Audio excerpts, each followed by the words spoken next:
There will come a time when it will have been in vain that Egyptians have honored the Godhead with heartfelt piety and service, and all our holy worship will be fruitless and ineffectual.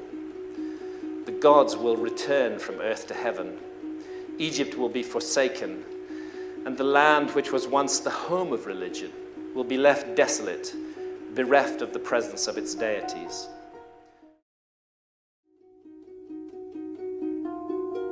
We live at a crossroads. There's no doubt. We all feel it. We all know it. I don't think it's the first time that mankind has stood at such a crossroads. But here we are now, facing it and hopefully dealing with it. I'm going to close with a reading from the Hermetica, from the Hermetic texts. Hermes was the Greek version of the ancient Egyptian god Thoth. The Romans knew him as Mercury. And in a dialogue, the Hermetica, many of them are dialogues between Thoth Hermes and various pupils of his. And in one called the Asclepius, a lament is presented.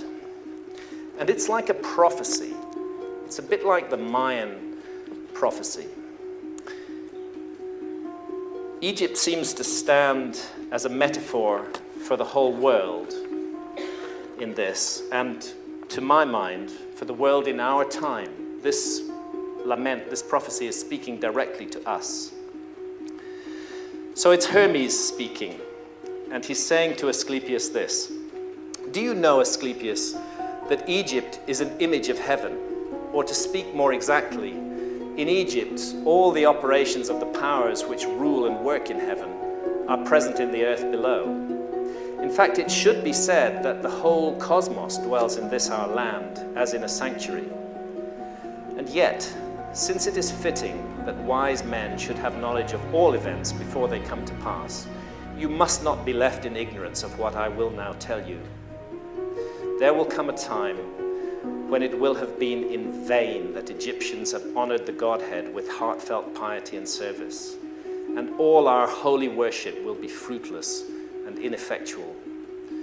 The gods will return from earth to heaven. Egypt will be forsaken, and the land which was once the home of religion will be left desolate, bereft of the presence of its deities. O Egypt, Egypt, of thy religion nothing will remain but an empty tale, which thine own children in time to come will not believe. Nothing will be left but graven words, and only the stones will tell of thy piety. And in that day men will be weary of life, and they will cease to think the universe worthy of reverent wonder and worship.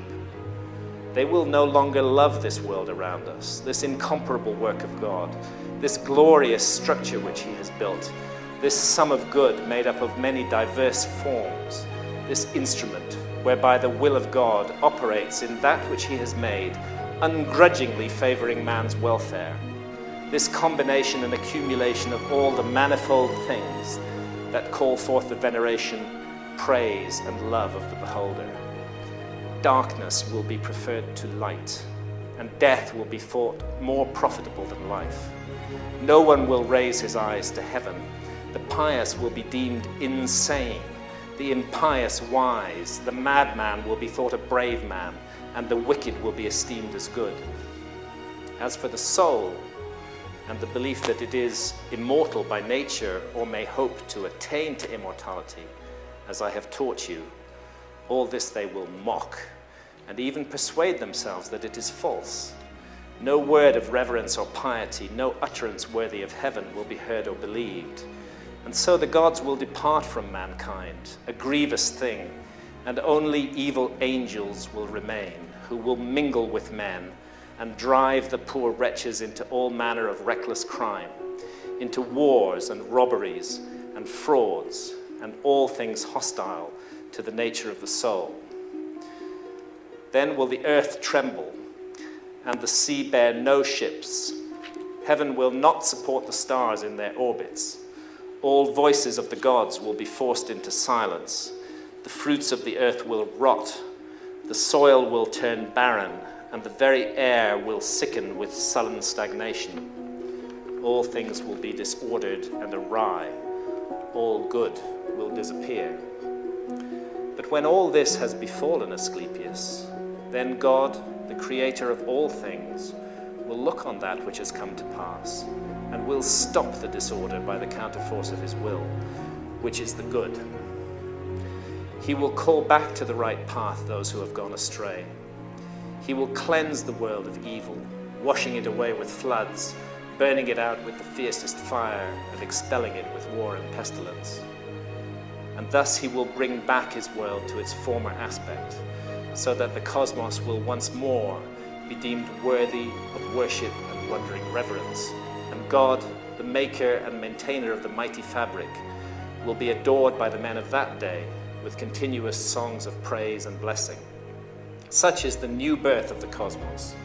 It is a making again of all things good, a holy and awe-inspiring restoration of all nature, and it is wrought inside the process of time by the eternal will of the Creator.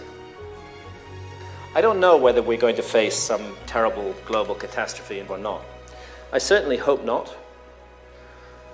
I hope it will not come down to misery and horror, awful, awful things. There's enough of that in the world already.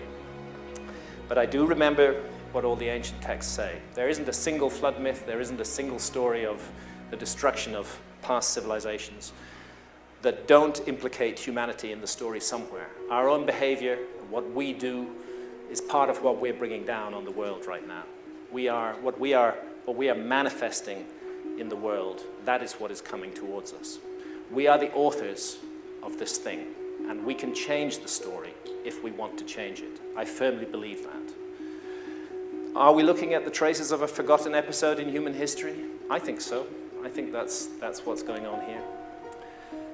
And because we've forgotten it, because we are a species with amnesia, because we are so much a mystery to ourselves, perhaps it's because of that we're so lost and so troubled today, so haunted by this sense of something missing, something that we need to know about ourselves.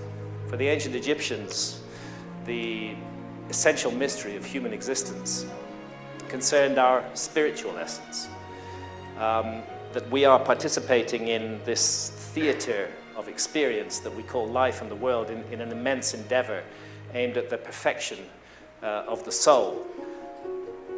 I've talked with shamans in the Amazon, and when I've asked them, what do you think is the problem with the world? What's the problem with the West? They say it's very simple. You've severed your connection with spirit. You've cut the link, and you have to restore that link if you're going to move forward from here. You can't move forward from the place you're in if you don't restore the connection to spirit. And that seems to me the most fundamental task that all of us now face. Not these exterior trappings of power that have brought such horror and misery to the world. This is the moment of crossroads that we stand at. None of us can effect changes on a macro level. It's impossible to do so. But we can make changes on a micro level. We can make changes in our own lives. We can make changes in our immediate surroundings. Changes for the better. Changes driven by love. So overwhelming is the notion of global destruction. No, I can't stop that, but I can stop what I'm doing to contribute to it. And if we all do that, then I believe a huge change in consciousness will come, and the world can move on, and we can look forward to a future for our children and our children's children, and once again bring this bright, beautiful, jewel garden of a planet, bring it back to the place it should be in our lives.